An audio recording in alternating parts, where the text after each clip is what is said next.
భారత రాజ్యాంగ నిర్మాత, భరతమాత ముద్దుబిడ్డ, భారతరత్న డాక్టర్ బాబాసాహెబ్ అంబేద్కర్ని అవమానిస్తూ పార్లమెంట్లో జరిగిన చర్చ సందర్భంగా కేంద్ర హోంమంత్రి అమిత్ షా చేసినటువంటి వ్యాఖ్యలు జాతి వ్యతిరేకమైనవిగాను, అంబేద్కర్ను అవమానించే విధంగాను ఉన్నాయి. దీన్ని సిపిఎం తీవ్రంగా ఖండిస్తున్నది.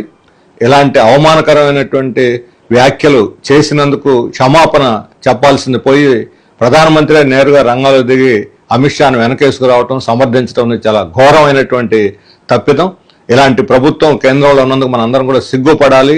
ఈరోజు 100 మంది 100 సార్లు అంబేద్కర్ని జపించే కన్నా దేవుణ్ణి ప్రార్థిస్తే 7 సార్లు స్వర్గానికి పోయి రావచ్చు అని చెప్పి అమిత్ షా చేసినటువంటిది కేవలం అంబేద్కర్ని అవమానించడమే కాదు, మత ఉద్రిక్తతలు పెంచేదానికి, ప్రజల్లో ఒక భావావేశాలను రగిల్చడానికి, దేశ ఐక్యతకి ప్రమాదకరమైనటువంటి వ్యాఖ్యలుగా వీటిని భావించాల్సి ఉంది.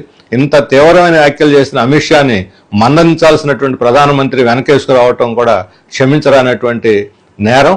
అందువల్ల ఇటువంటి ఒక హోమ్ మినిస్టర్ ఈరోజు భారత రాజ్యాంగం మీద ప్రమాణం చేసి పదవిలో ఉండి అనుభవిస్తున్నటువంటి అమిత్ షాకు ఆ పదవిలో కొనసాగేటువంటి నైతిక హక్కు లేదు.